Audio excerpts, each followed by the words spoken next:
The SSP is new. I'm gonna do a full review on it. I got our first problem. I know this review video isn't going like we thought. You see I got the wife right here. Oh, this is not how I want this video to go.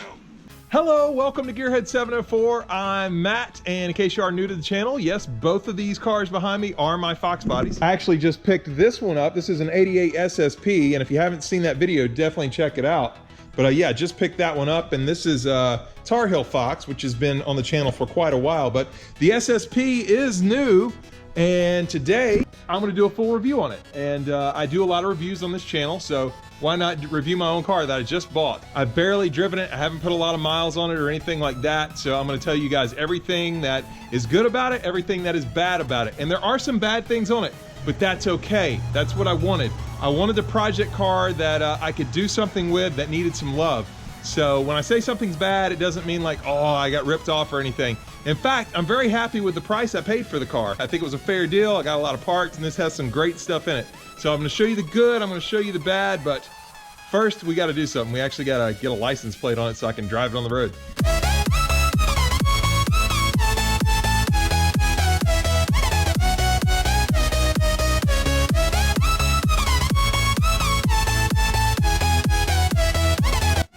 Okay, for those of you that don't know, I'm actually not very handy, but I do have a couple things of tools. Yeah, I haven't had much experience really working on cars. So I was trying to put the license plate on. I realized I didn't buy any license plate bolts, but I found these two kind of rusty things, and for right now, they're going with the character of the car. So yeah, license plate on. And one of the first things you'll notice is that something's wrong with the door. Maybe, I think it's actually too low. If you look, there's like a good gap right here. And so when you try to open it up, it gets stuck. If you kind of just pull up on it, it opens up, and you kind of hear that noise there. But yeah, I just showed you something I didn't like. Let me show you something I really like.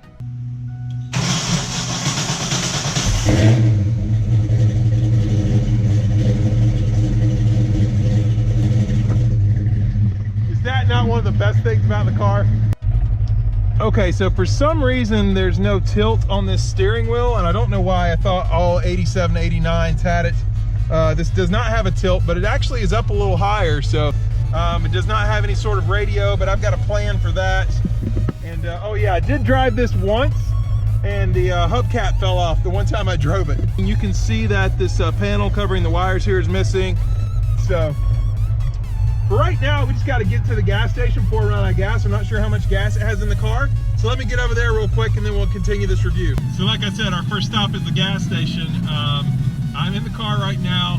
When I hit second gear, there's a lot of rattling underneath. I'm not sure what's going on with that. So it is a speed density car. It's not a mass air car. The steering wheel is kind of crazy. I'll probably have to show you guys from this one. So you can see the steering wheel, this is going straight right now. That's because it's got actually a, I think it's a Maximum Motorsports K-member. It's an aftermarket K-member. It's hard to vlog and drive here. The clutch lets off really low. And oh yeah, there's no door lock on this side, it's missing, but this door does open well. Opens pretty well. I was worried when I opened up the glove box here, because I didn't see any button for the fuel release. Turns out it actually just pops right open, so.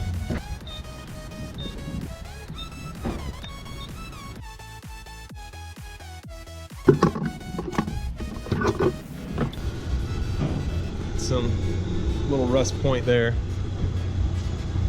Just surface rust. Body underneath is in really, really good condition. I got some pictures, and I've kind of looked up under there, and the strut towers also look good. So it's a pretty solid car, honestly. I got our first problem. I actually am having trouble getting it to go into second gear here. Looks like it's got some sort of aftermarket shifter. Wow, that's really hot right there. Yeah, but it was going into second just a minute ago. That's first. And then second's sort of locked out. Got first, maybe that's second. Just doesn't feel like it's in gear. Let me see. No, yeah, I've got the clutch all the way out, so it's definitely not in gear. So, not sure. First. And nope, we lost second gear somehow. Third, no fourth gear, fifth. Seems like anything anything that's second or more we can't get into for some reason. I got no idea why. You can see the ground down there. We got some fumes coming up. Yeah, I'm gonna see if I can get it where we're going in first. All right, guys, we're in an interesting situation here. The car actually is stuck in gear, will not come out of gear. Even though it's moving around, I can tell it's actually stuck in the gear down there. And when I try to crank it, it doesn't want to crank. So it almost feels like dead battery on the crank part. Transmission being in a bind. So I'm not sure, maybe it just got too hot or something and transmission overheated, I don't know. I got my first problem though. So this is obviously changing the review story that I wanted to do. But yeah, let me see if I can figure this out. Okay, so still can't get this to move into neutral at all. Even when I push the clutch in, it's just kind of stuck in there. But also was having trouble starting. I got battery cables hooked up. I don't think this is gonna make a difference on starting, but maybe. All right, so the battery was dead.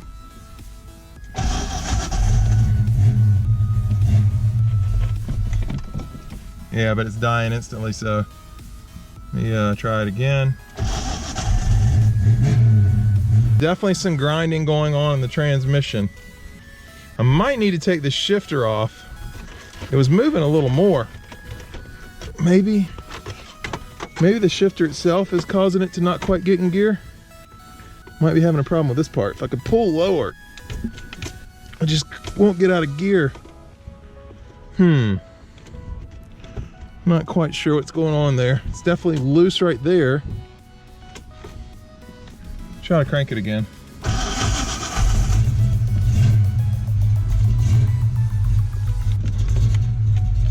But it's in gear and I can't get it out of gear. Because as soon as I let off the clutch, yeah, it dies. We're actually got it home. Even though I can't look, it cut me. Good thing I got tetanus.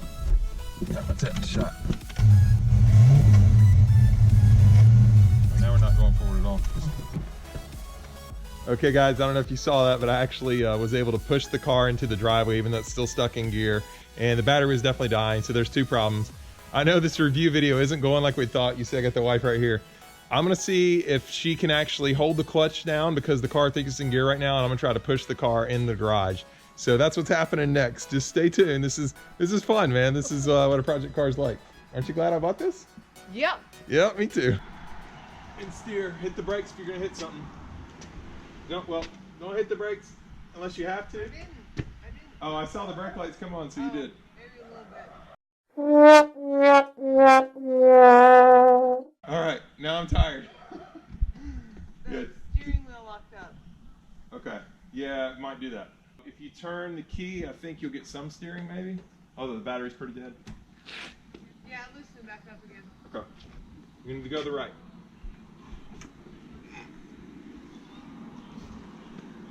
Oh, this is not how I want this video to go. Oh, we got a bump. There's a ledge. Oh, okay. We need some more manpower.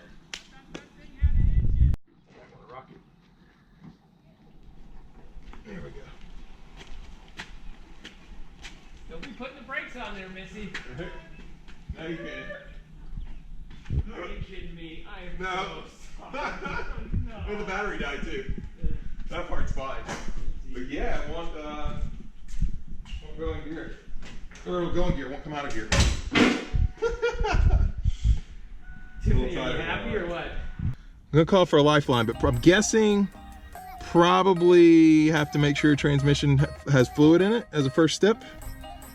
And yeah, if that doesn't work, I don't know, maybe I have to pull the transmission. I don't know.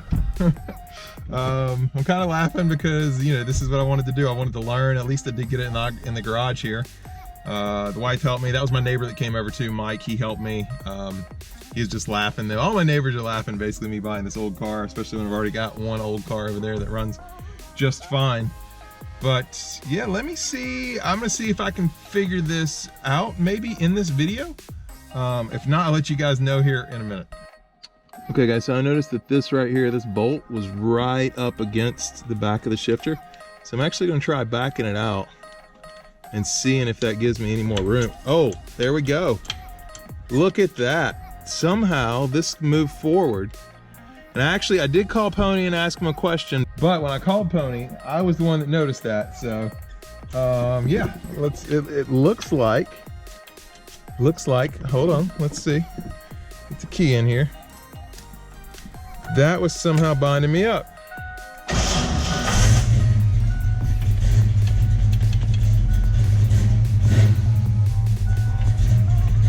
All right, let's see. See if we can go in the different gears.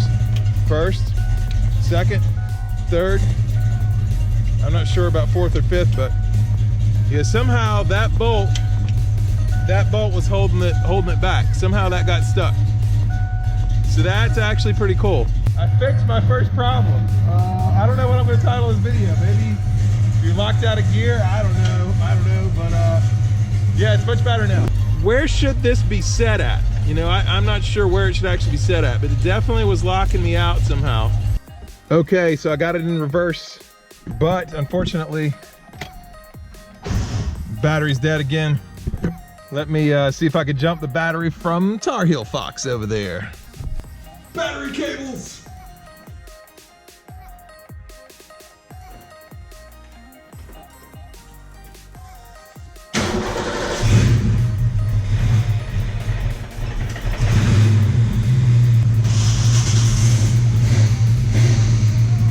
Well, at least I have music on the right and music on the left.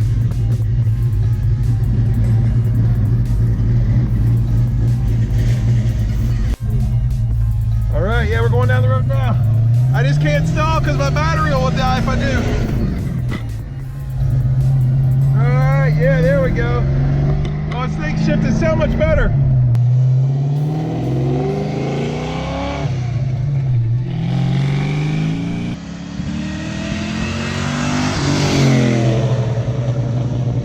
Okay, so we're back safe and sound in the garage. I know this video did not go how I thought it would when I started it, but you know, we know a couple problems with it now. I definitely need to get a battery. Also, I think I have the shifter figured out, but I think maybe that bolt should come forward some. I'm not quite sure on the shifter, but it was definitely shifting a lot better, except into reverse. I still had a little bit of trouble with reverse, but I think again, that was the shifter. The last time I got into reverse, I kind of grabbed lower on the shifter and it popped right in. So maybe that's just something going on with the shifter. What's funny is you guys probably heard, this thing is very loud. And I had a guy coming up to help me. He thought I was basically racing the car. The car's not fast. It wasn't going fast at all. But yeah, the noise, it sounds like you're going really fast. So anyway, look for a review coming at some point. I don't know when. I got things I got to fix on this first. Guys, I just wanted to clarify one thing here. Just because the car had some problems doesn't mean that I got a raw deal or I got a messed up deal or anything like that. The car still has so much in it that was worth the money. You know, I didn't even show you guys really the engine, but it's a 306. It's got headers, X-pipe, new exhaust, basically a new X-pipe and new headers. You know, it's still got a lot of potential. And if you saw the shifter, that's actually, I think it's a Pro 5.0 shifter or something like that. It's not a stock shifter. So I'm still figuring that out, but I don't want you guys to think in any way I'm upset with the car. I mean, I like the price that I got it for, and I don't think I got, you know, taken for anything like that. So just want to clarify it in there in case somebody's like, oh, you know, you shouldn't have bought this car, it has these problems. Look, I expected some problems. She needs some love. She's an 88 SSP, and you know, she's a little rough, and she's got some good stuff though too. Like I said, it does have the aftermarket K member in there. I think at Maximum Motorsports. You know, it's got a lot of good parts to it still. Give me some time, I'll get it running, but I just want to clarify that point there. But that's pretty much it. If you did enjoy this video, please hit the like button. If you're stopping in for the first time, please subscribe. I do upload 2 times a week, and we'll catch you next time on Gearhead 704.